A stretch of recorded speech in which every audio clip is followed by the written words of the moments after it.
کو اتنا بہتر سمجھا جاتا ہے کہ لوگ اپنے رسوم و رواج کے لیے خاندان سے باہر کوئی ایسا معاملہ ہو تو اس کو بھی ترک کر دیتے ہیں، اپنے بینیفٹس کو بھی چھوڑ دیتے ہیں۔ رسوم و رواج کے پیچھے پڑھ کے بہت سے افراد جو اسلام کی بنیادی اخلاقی تعلیمات ہیں ان سے بھی ہٹ جاتے ہیں۔ مختلف معاشروں میں مختلف رسومات اور رواج یہ پائے جاتے ہیں۔ رسوم و رواج اصل میں سماجی زندگی کی علامت ہوا کرتے ہیں اور تہذیب کے اجتماعی پہلوؤں کی جو عکاسی ہوتی ہے وہ رسوم و رواج سے ہوتی ہے۔ ہم چونکہ ایک عرصہ اس بر صغیر میں ہندوؤں سکھوں کے ساتھ رہے، پاکستان بننے کے بعد ہندو بھارت میں رہے، ہم پاکستان میں آ گئے، لیکن بعض ایسے خاندانی طور طریقے ہیں جن کا تعلق اسلامی تعلیمات سے تو نہیں، لیکن آج بھی لوگ اس سے جڑے ہوئے دکھائی دیتے ہیں اور ان رسوم و رواج کو اپنے لیے لازم تصور کرتے ہیں۔ گرامی قدرات، ہر قوم و ملت کی زندگی کا وہ ظاہری نقشہ، حیت یا خد و خال جو اسے دوسری قوم سے جدا کر دے وہ اس قوم کی تہذیب ہوتی ہے۔ اسلام سے قبل بڑی بڑی تہذیبیں تھیں۔ حضور اکرم صلی اللہ علیہ وسلم نے جس وقت اعلان نبوت فرمایا، آپ نے لوگوں کے اندر وہ چیزیں جو اخلاقاً، عقلاً، نقلاً درست نہ تھیں، آپ نے ان رسم و رواج کو ختم کر دیا اور جو چیزیں شریعت اسماعیلیہ کے مطابق تھیں ان کو برقرار رکھا۔ کوئی بھی عقل مند انسان اس کے بارے میں کہہ سکتا ہے کہ اس میں کوئی حرج نہیں، لہذا اس کو اپنایا گیا۔ آج بھی ہمیں اس قانون اور اس قاعدے کے تحت یہ دیکھنا ہوگا کہ رسوم و رواج جو مختلف ذاتوں میں، برادری میں، قبیلے میں، قوم میں پائے جاتے ہیں، اگر تو وہ شریعت مطہرہ کے مخالف ہیں تو ہمیں اس کو ترک کر دینا چاہیے۔ حضور اکرم صلی اللہ علیہ وسلم نے جب آخری خطبہ ارشاد فرمایا حجۃ الوداع، تو آپ صلی اللہ علیہ وسلم کا یہ زبردست جملہ، آپ صلی اللہ علیہ وسلم فرماتے ہیں الا من کل امور جاہلیت تحت قدمی موضوع، فرمایا لوگوں میں جاہلیت کی ساری رسموں کو اپنے پاؤں کے نیچے روند رہا ہوں۔ یہ نہیں کہا کہ ختم کر رہا ہوں، روندنے کا، پاؤں کے نیچے روند رہا ہوں۔ اس لیے کہا کہ تاکہ اس کے بارے میں نفرت پیدا ہو۔ وہاں بھی قبائلی تفاخر تھے، وہ کہتے تھے ہم عربی ہیں، یہ اجمی ہیں۔ آپ صلی اللہ علیہ وسلم نے فرمایا کسی عربی کو اجمی پر، کسی کالے کو گورے پر کوئی فضیلت نہیں ہے۔ معیار فضیلت اسلام میں کیا ہے؟ تقوی۔ فرمایا تمہارے نزدیک جو معیار ہے، کرائیٹیریا ہے اسلام کا، وہ صرف ایک چیز ہے، وہ کیا ہے جی؟ تقوی۔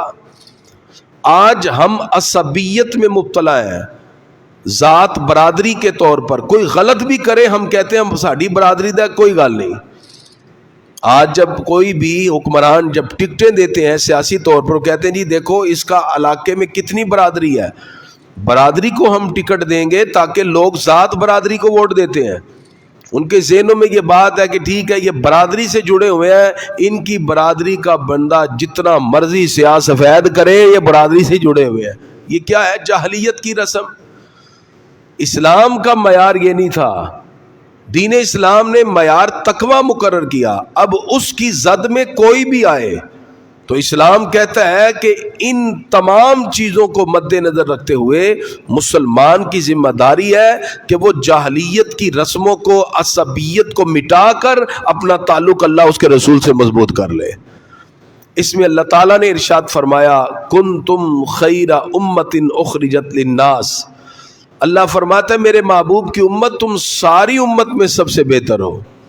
اخرجت للناس جتنی امتیں ظاہر ہوئیں، یا اللہ ہماری افضلیت کا معیار کیا ہے؟ فرمایا تأمرون بالمعروف وتنہون عن المنکر، اس لیے کہ تم نیکی کا حکم دیتے ہو اور برائی سے روکنے والے ہو۔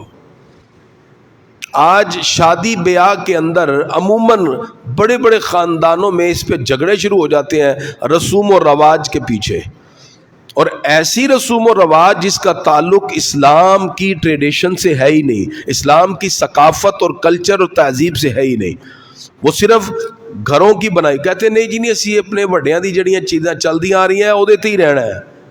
مثلا ایک جگہ میں گیا تو وہاں رخصتی کے وقت انہوں نے کہا بیٹی سے یہ چاول پکڑ اور پیچھے گرا زمین پہ، اور میں نے کہا خدا کا خوف کرو یہ رزق پاؤں کے نیچے آئے گا۔ نہیں جی ساڑی رسم ہے جی، وہ چاول اٹھا کے زمین پہ پھینک رہے ہیں اور پھر روند کر اس رزق کو جا رہے ہیں۔ مجھے بتائیے اس سے کیا برکت ہوگی؟ ہماری شادیاں بیاہ کیا ہے؟ آج رسوم و رواج کی نظر ہو گئی، یعنی ہم قرآن و سنت کی تعلیمات سے بہت دور ہیں۔ آج ایسی رسمیں جن کا تعلق اسلام سے نہیں، شادیوں کا ابھی سلسلہ شروع ہوتا ہے تو آغاز سے ہی یہاں جی مائیوں ہو رہی ہے جی، اب مہندی ہو رہی ہے، اب جناب جی جو ہے وہ راستہ روکنا ہے جی، اب بارات آ گئی ہے جی، اب جی اس کے اندر جو ہے یہ جوتا بھی چھپانا ہے جی، اب فلاں بھی کرنا ہے۔ عجیب عجیب رسومات ہیں، اس کا اسلام میں کیا تعلق ہے؟ دین اسلام نے تو اس کو قطعاً اجازت نہ دی۔ اس میں بہت سے اختلاف، آئی ہوئی براتیں واپس چلی گئیں، نہیں جی دودھ پلائی تھوڑی دی ہے۔ ان چھوٹی چھوٹی باتوں سے معاشرے میں بہت بڑا اختلاف اور انتشار پیدا ہو جاتا ہے۔ ہمیں چاہیے خوشیوں کے موقع پر ایسی خوشیوں کو سیلیبریٹ کریں جس کو اسلام نے منع نہیں کیا، اس کے اندر حدود کی پابندی ہو، قرآن و سنت کے اصولوں کا لحاظ رکھا جائے تو پھر کوئی حرج نہیں ہے۔ لیکن ایسی رسومات یا ایسے رواج جن کو بے جا پابندیاں کہتے ہیں، جس کی وجہ سے بہت سی بچیاں تو گھروں میں بیٹھی رہ گئیں، اور رسوم و رواج کی وجہ سے بہت سے خاندان جیسے کہ نہیں اسی اپنی برادری چی رشتہ کرنے، ایک بات لوگ کہتے ہیں اسلام کی کیا برادری ہے؟ اسلام کہتا ہے کہ برادری ایک ہی ہے، اور وہ کیا ہے؟ ایک ہو مسلم حرم کی پاس بانی کے لیے نیل کے ساحل سے لے کے تاب خاں کے کاشغر۔ یہ اس دور میں بھی تھا، ہمارے آقا نے اس کو کیسے ختم کیا؟ نبی کریم صلی اللہ علیہ وسلم ایک اعلیٰ خاندان کے ہیں، آپ کی پھپھو زاد ایک بہن تھی، یعنی پھپھو کی بیٹی، ان کا نام تھا حضرت زینب بنت جہش۔ آپ نے اس دور میں جو سب سے کم ویلیو کا طبقہ تھا وہ غلام تھے، غلاموں کو کوئی کچھ نہیں سمجھتا تھا۔ اپنے ہی آزاد کردہ غلام زید بن حارثہ کے ساتھ ان کا نکاح مقرر کر دیا۔ اب ان کے بھائی نے کہا عبداللہ بن جاش نے، یہ ہم اتنے بڑے خاندان والے، یہ غلام، تو اللہ نے قرآن کی آیت اتاری، جب اللہ اس کا رسول فیصلہ کر دے کسی کو اختیار نہیں ہے کہ اس فیصلے سے ڈینائی کر سکے، اور میں یہی ہوگا نکاح۔ انہوں نے اپنی گردن جھکائی اور نکاح ہوا، سرکار نے وہ رسم خود توڑی، فرمایا معیار نہ دولت پیسہ ہے نہ خاندان برادری ہے۔ آج میں بہت سی ایسی فیملیز کو جانتا ہوں جہاں بیٹیاں صرف اس وجہ سے بوڑھی ہو گئیں گھروں میں بیٹھ کے، ان کو اپنی برادری میں رشتہ نہیں ملا۔ کہتے جی اسی تو برادری تو گل بار کر دے ہی نہیں گئے، یہ ذات برادری کیا ہے؟ یہ صرف ہم نے اپنی بنائی، پیشے تھے یہاں کے تو پیشوں سے آگے بڑھا، یہ راجپوت ہے، یہ پٹی ہے، یہ فلانے ہے، یہ رائی ہو گئے، یہ ملک ہو گئے، یہ ہم ان کی قیود میں بیٹھ گئے۔ جو تصور اسلام نے دیا تھا وہ تو پھر مٹ گیا۔ اسلام نے تصور دیا تقویٰ کا، اور صرف دیا نہیں بلکہ کر کے دکھایا۔ فرمایا حضرت بلال بظاہر تو معاشرے میں ایک غلام کی حیثیت سے تھے، مکہ فتح ہوا، فرمایا بلال ذرا چڑھ جاؤ بیت اللہ کی چھت پہ، لوگوں کو پتہ چلے فضیلت معیار تقویٰ اور پرہیزگاری ہے۔ بیت اللہ کی چھت پہ چڑھ کے اذان دے رہے ہیں۔ تو اسی وجہ سے دین اسلام نے یہ رواج مٹائے، اور ہمارے آقا نے خود فرمایا کہ ہم نے روند کے رکھ دیا۔ اچھا، حضور صلی اللہ علیہ وسلم جب مدینہ منورہ آئے، آپ نے دیکھا کچھ لوگ 2 دن خوشیاں مناتے ہیں، نوروز اور مہرگان، وہ کہتے تھے یہ ہمارا رواج ہے خوشیاں منانے کا۔ حضور صلی اللہ علیہ وسلم نے فرمایا بھی اب ختم، اللہ نے ان 2 دنوں کے بدلے تمہیں عید الفطر اور عید الاضحیٰ عطا فرما دی، وہ بہترین ہے۔ اور اس سے کیا ہوگا؟ اللہ اس کے رسول کی رضا بھی ہے اور اللہ اس کے رسول کی طرف سے رحمتیں بھی ہیں۔ یقین کریں ایک ایسے نکاح میں مجھے شامل ہونا پڑا جہاں خاندان کی رسوم و رواج اتنی تھی کہ بارات آئی ہے، وہ اپنے رواج اور اپنے رسوم میں لگے ہوئے ہیں، کھانا کھل گیا، کسی کو یاد ہی نہیں، رخصتی ہونے لگی تو پتا چلا نکاح تو وہی نہیں۔ یہ میں ریئل بات بتا رہا ہوں، میرے سامنے، میں حیران تھا کہ یہ کیا ہے، یہ ہم ہندوؤں کے پاس آگے ہوئے ہیں، ایسے ہم مسلمان بن گئے ہیں۔ دوسری قوموں کی ثقافت اور کلچر سے ہم اتنے متاثر ہو گئے ہیں، کم از کم آپ کچھ لمیٹیشن کا تو خیال کریں۔ آج کل شادیوں میں ایک نیا سلسلہ شروع ہو گیا ہے کہ لڑکے لڑکی کو سامنے بٹھا دیتے ہیں، جی آپ نکاح پڑھائیں۔ یہ کیسا، کس طرح نکاح پڑھا، کیسے جاب و قبول، کچھ شرم کا بھی معاملہ ہوتا ہے، کچھ حیا کے معاملات ہیں، وہ کدھر چلی گئی ہماری۔ لیکن ہم کیا ہے، نہیں جی کیونکہ ہندوازم میں یہ سلسلہ چل رہا ہے، ہم موویوں سے اور ڈراموں سے زیادہ متاثر ہوئے، ہم نے اس کو اپنے اندر کر لیا، اور یہاں تک کہ اپنی ذہنوں میں بھی، افکار میں بھی ہم نے ان چیزوں کو مسلط کر دیا۔ زیادہ تر ہمارے ہاں جو ذہنی تسلط، مثال کے طور پہ اگر انڈیا میں اور بھارت کا ایک ڈرامہ چلتا ہے جی ناگن، تو ہمارے پاکستان میں جیو والے بھی ناگن بنا رہے ہیں، انہیں جی یہ ناگن بن گئی ہے جی، 100 سال کے بعد ایک عورت ناگن بن جاتی ہے۔ کہاں ناگن ہے جی، اسلام میں اس کا تصور ہی نہیں ہے، کانسیپٹ ہی نہیں۔ نوجوانوں کے ذہنوں میں تباہی آ گئی، انہوں نے کہا کہ شاید واقعی ایسی کوئی ریالٹی بھی ہے، حالانکہ اسلام تو ہمیں مضبوط نظریے سے جوڑتا ہے، اسلام تو عقائد میں، افکار میں، نظریے میں ہمیں ایک مضبوط جو ہے وہ عقیدہ فراہم کرتا ہے جس میں یہ تصور ہی نہیں رکھا گیا۔ تو رسوم و رواج کی وجہ سے آہستہ آہستہ آہستہ لوگ دین سے دور ہوتے جا رہے ہیں، اور اپنی خاندانی اقدار اور اپنے معاشرے کی جو بنیادی چیزیں تھی ان سے ہٹ کر رسوم و رواج کو پورا کرنے کی کوشش کرتے ہیں۔ یہ سوائے تباہی کے اور کچھ نہیں لا رہا۔ اور علمان والحفیظ جب جو بڑھتا جا رہا ہے، اللہ تعالیٰ خاکم بدہن ہمیں اس سے بچائے، جو صورتحال نظر آ رہی ہے کہ لوگ بہت آگے بڑھ گئے ان چیزوں میں، جہاں شریعت کا حکم تھا وہاں پیچھے ہیں۔ مثال کے طور پہ اگر ایک جگہ دودھ پلائی کے اندر 50,000 یا 2 لاکھ دیا، وہاں حق مہر کتنا دیا جا رہا ہے؟ 5,000 روپے۔ جو حق ہے، اللہ فرماتا وَآتُوا النِّسَاءَ صَدُقَاتِهِنَّ نِحْلًا، عورت کو خوشی خوشی حق مہر دو، حق مہر 5,000 اور دودھ پلائی 2 لاکھ روپیہ۔ یہ کیا ہے؟ یہ تو رسم تھی، جو حق تھا۔ میں ایک جگہ گیا، کہتے جی جو شرعی طور پہ حق مہر لکھیں، تو میں کیا لکھ دوں 40 لاکھ روپیہ؟ نہیں جی اتنا کیوں؟ میں کہ سرکار نے اپنی پہلی زوجہ حضرت خدیجہ کو 32 تولے سونا دیا ہے، ایک میں 31 تولے سونا ہے۔ 31 تولے سونا کیا قیمت بنتی ہے؟ جو شریعت کا حکم ہے ہم اس سے بہت دور باغی ہو گئے ہوئے ہیں، اور جو رسوم و رواج ہے صرف اپنی شو شاہ دکھانے کے لیے، تاکہ خاندان میں آواز آئے جی دودھ پلائی دی تھی جی 2 لاکھ روپیہ 3 لاکھ روپے، یہ ہے جی۔ راستہ روک کے کھڑے ہو جاتے ہیں جی دیں جی 1.5 لاکھ روپے 2 لاکھ۔ عجیب عجیب رسوم و رواج، لڑکے اور لڑکیوں کا تبادلہ ہو رہا ہوتا ہے اور شریعت کی مخالفت ہو رہی ہوتی ہے۔ تو گرامی قدرات، آج کی ہماری گفتگو کا بنیادی نقطہ یہ تھا، ایسی رسوم و رواج جن کی اسلام نے شرعاً اجازت نہیں دی، ہمیں حتی الامکان اس سے بچنا بھی چاہیے، اور جہاں تک ہو سکے اپنے معاشرے میں ان چیزوں کو ختم کر کے اصلاح کی پیش نظر آپ کوشش جاری رکھیں، تو انشاءاللہ اس کا فائدہ بھی مرتب ہوتا ہے۔ اور دیکھیں اس میں زندگی میں لطف کتنا آتا ہے۔ اسلام کا خوبصورت تصور کیا ہے؟ نکاح ہو تو مسجد میں سادگی سے کریں، جو اصل تصور ہے سادگی سے ہو، چند لوگ آئیں اور نکاح ہو، اس کے بعد کوئی میٹھی چیز تقسیم کی جائے، جو کھانا اگر بنایا وہ کھایا جائے، اور بس۔ اس کے بعد تصور ہے ولیمے کا، وہ لڑکا والا اپنی جو حیثیت اس کے مطابق دھوم دھام سے جیسے چاہے کرے، وہ ولیمے کا۔ یہ خوبصورت تصور ہے جس میں سادگی کا پہلو ہے۔ یہاں 300 400 برات لے کے آ جاتے ہیں، لڑکی والے اپنے 3 سال تک قرضے ہی اتارتے رہتے ہیں جی ایسی 150 بندے 300 بندے روٹی کھوائی ہے۔ تو یہ چیزوں کو ختم کیا جائے، رسوم و رواج کو مٹایا جائے، نکاح کو آسان بنانے کے لیے سادگی سے مسجد میں نکاح ہو، اپنی حیثیت کے مطابق لڑکا ولیمہ کرے، آسانی بھی ہوگی معاشرے کے اندر بھی، اور اللہ رب العزت کا جو فرمان ہے وَلَا تُسْرِفُوا، اسراف نہ کرو، اس کی طرف بھی ہماری توجہ ہوگی، اور فضول خرچی کو ترتیب نہیں دی۔ پہلے شادی ہوتی تھی تو مسجد میں لازمی پہلے پیسے ڈال لیں، یہ اصول تھا کہ جی شادی ہے جی نہیں سب تو پہلے دی اللہ دے کار چ پیسے پا کے آؤ۔ اور ہم کیا ہے، پنکھے چل رہے ہیں، سب کچھ ہو رہا ہے، کبھی ہم نے سوچا کہ ہماری جو کمائی میں سے مسجد کو حصہ بنتا ہے ہم نے دینا ہے؟ ہم دینے کے لیے راضی نہیں. ہم کہتے جی ٹھیک ہے بس مال چل رہا ہے. یہ حق ہوتے ہیں جو ہم پر لازم ہے.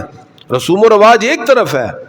تو جب ہم ان چیزوں کو اپنائیں گے تو دیکھیے معاشرے میں کتنی اصلاح ہوتی ہے. گرامی قدرات، نماز کے حوالے سے کل کچھ مسٹیکس میں نے بتائیں اور میں نے کہا تھا کہ آپ جو نماز ہم آپ کو دیں گے آپ بعد میں جا کے اس کی تیاری کریں. ظہر میں، عصر میں، کسی بھی نماز میں قاری صاحب یہاں موجود ہوتے ہیں، آپ قاری صاحب کو سنائیں. تو بہت سی مسٹیک اور غلطیاں نماز میں ہیں. جب تک نماز ہی ہماری درست نہیں ہے باقی معاملہ تو بعد کا ہے. تو اس میں کوشش کریں. آپ کو 24 گھنٹے ملتے ہیں، جیسے آج ہم نماز کا اگلا حصہ پڑھیں گے، اگلے 24 گھنٹے تک آپ اس کی تیاری کریں، اس کو بہتر انداز میں کریں تاکہ جہاں جہاں غلطیاں ہیں اس کو دور کیا جا سکے. الفاظ جب تک تلفظ سے اتنا نہیں آپ کا ہوگا تو نماز میں وہ خشوع خضوع نصیب ہی نہیں ہو سکتا. اب ہم چونکہ تشہد تک پہنچ چکے تھے، جب ہم نے تشہد میں یعنی التحیات میں بیٹھنا ہے تو ہم نے اب کیسے پڑھنا ہے، اس میں کیا کیا غلطیاں ہیں، اس کو کیسے درست کیا جائے، ہم اس کی طرف آئیں گے. اور کل چونکہ جمعہ ہے، کل ہمارا درس نہیں، کل کا دن بھی آپ کو ملے گا. آپ کوشش کریں نماز میں جو مسٹیک ہے کل تک وہ ٹھیک کر لیں تاکہ ہفتے کو پھر ہم اس سے آگے چلیں جہاں جہاں غلطیاں ہیں. گرامی قضا، جب ہم تشہد میں بیٹھیں تو جب ہم نے تشہد کے اندر بیٹھ کے پڑھنا ہے تو ہم نے قواعد جو قرات کے ہیں اس کو بھی تجوید کو مد نظر رکھنا ہے اور اس کے مطابق پڑھنا ہے. مثلا بعض لوگ التحیات للہ والصلوات والطیبات، یہ مجہول ہے پڑھنا، ایسے نہیں پڑھنا. ہی کو ہے پڑھ دینا اور حاک اور ہا میں فرق نہ کرنا، تو اس کی وجہ سے نماز میں کامل خشوع خضوع نصیب نہیں ہوتا. اب میں پڑھوں گا اور آپ میرے ساتھ ساتھ پڑھیں گے، جہاں مسٹیک ہوگی آپ کی ٹھیک ہو جائے گی. التحیات للہ والصلوات والطیبات السلام علیک ایہا النبی ورحمۃ اللہ وبرکاتہ. السلام علینا وعلی عباد اللہ الصالحین. اشہد ان لا الہ الا اللہ واشہد ان محمدا عبدہ ورسولہ.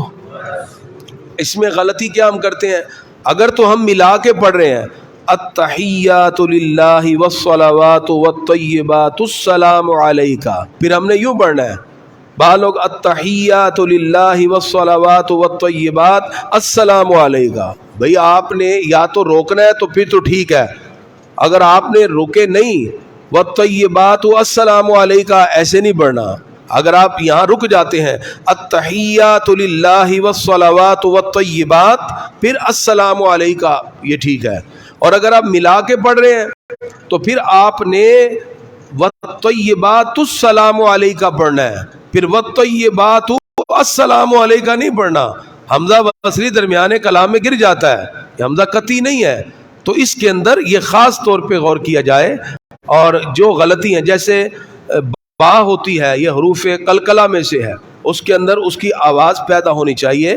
میں پھر دوبارہ ریپیٹ کرتا ہوں، آپ پڑھیے التحیات للہ والصلوات والطیبات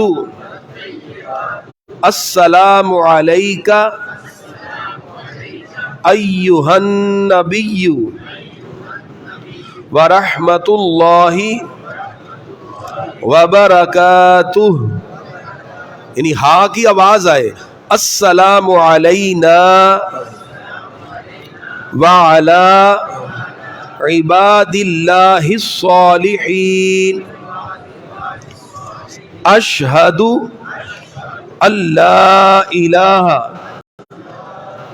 الا اللہ واشہد ان محمدا عبدہ ورسولہ. 2 رکعتوں کے بعد یہ پڑھ کے کھڑے ہو جاتے ہیں ہم. فرضوں میں ٹھیک ہے. اور ظہر کی سنتوں میں اگر عصر یا عشاء کی سنتیں ہیں پھر ہم ان سے آگے پڑھتے ہیں, اور اگر آخری اتحیات ہے تو آگے پڑھتے ہیں. اب درود ابراہیمی اس کو کیسے پڑھنا ہے؟ اللہم صلی علی محمد وعلی آل محمد کما صلیت علی ابراہیم وعلی آل ابراہیم انک حمید مجید. اب اس میں کیا مسٹیک ہے کہ دال پہ کلکلا ہوتا ہے, تو اس کے اندر ہم نے جیسے ابراہیم نہیں پڑھنا, ابراہیم, ٹھیک ہے جی, جیسے بال پھینکتے واپس آئے, ایسے مجید دال کے اوپر کلکلا اس کا نظر بھی آئے, اور ہا کو ہا میں فرق کر رہے ہیں, یا اللہم تو ہا سینے سے نکلے. پھر دیکھیے اللہم صلی علی محمد وعلی آل محمد کما صلیت علی ابراہیم وعلی آل ابراہیم انک حمید مجید. اللہم بارک علی محمد وعلی آل محمد کما بارکت علی ابراہیم